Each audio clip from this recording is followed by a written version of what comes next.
اگر کوئی آدمی صحیح حج کرے گا تو معلوم ہے اس کی فضیلت کیا بتائی گئی.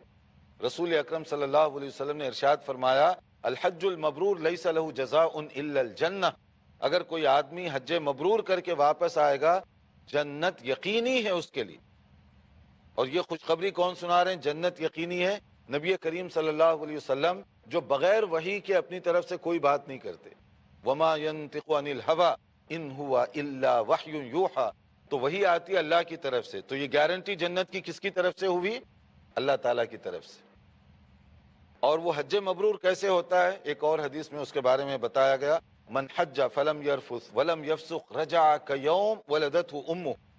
کوئی آدمی حج کر کے چھوٹے بڑے گناہوں سے بچا رہے، ایسے واپس آئے گا جیسے نیو بورن بیبی، انوسینٹ. جو نومولود چھوٹا بچہ دنیا میں آتا ہے پاک صاف ہوتا ہے، وہ گناہ تو نہیں کرتا نا چھوٹا بچہ. اسی طرح حاجی صاحب حج کر کے آئیں گے، اگر صحیح طریقے سے حج کریں گے تو معصوم بچہ جیسے دنیا میں آتا ہے وہ اس طریقے سے ایئرپورٹ سے باہر آئیں گے گناہوں سے فری ہو کر. اور اگر آدمی تیاری نہ کرے اور اس طرح سے حج نہ کرے تو حج کا سفر بھی ان کے لیے آؤٹنگ کا سفر بن جائے گا، انٹرٹینمنٹ، تفریح کا سفر. جیسے آپ ہالیڈیز پر جاتے ہیں اسی طرح کا ایک سفر بن جائے گا.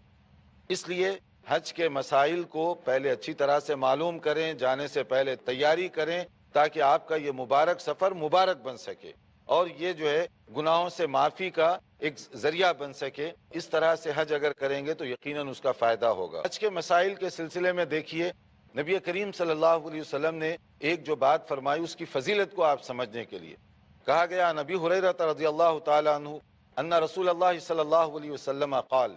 حضرت ابو ہریرہ رضی اللہ عنہ بیان فرماتے ہیں کہ رسول اکرم صلی اللہ علیہ وسلم نے ارشاد فرمایا العمرۃ الی العمرۃ کفارۃ لما بینہما.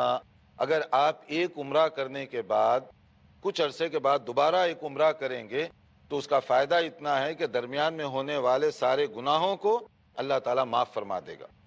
عمرے کے بعد عمرہ کرنا یعنی جتنا بھی ڈسٹینس ہوا، سمجھیے 6 مہینے کے بعد آپ دوسرا عمرہ کرنے جا رہے ہیں مثال کے طور پہ، تو اللہ تعالیٰ وہ گناہوں کو معاف فرما دے گا.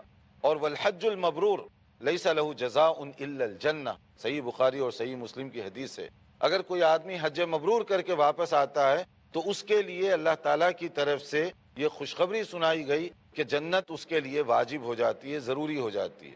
ہماری بہنیں بھی نوٹ فرما لیں کہ حج ان کے لیے جہاد سے بھی زیادہ بڑا اور اہم فریضہ ہے.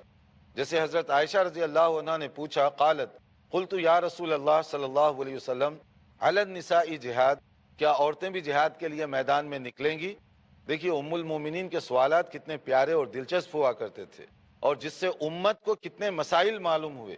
اس لیے ہم کہتے ہیں حضرت عائشہ کا پوری دنیا پر احسان ہے کہ ان کے ذریعے سے کتنی معلومات ہماری ماؤں کو، بہنوں کو، بھائیوں کو، محترم بزرگوں تک پہنچی. گھریلو زندگی میں ہونے والی ایک ایک بات کس طرح سے وہ بیان کر رہی ہیں. تو نبی صلی اللہ علیہ وسلم نے ان کے اس سوال پر کہ عورتوں پر بھی جہاد ہے کیا فرمایا؟ قال نعم، ہاں ہے. کہا کیا ہے؟ علیہن جہاد لا قتال فیہ، ایسا جہاد ہے جس میں لڑنے کی ضرورت نہیں پڑے گی، یعنی فزیکلی لڑائی نہیں ہے، فائٹنگ نہیں ہے. تو وہ کون سا جہاد ہے جس میں فزیکلی لڑائی نہیں ہے اور ثواب بھی پورا مل رہا ہے آپ کو؟ فرمایا الحج والعمرہ.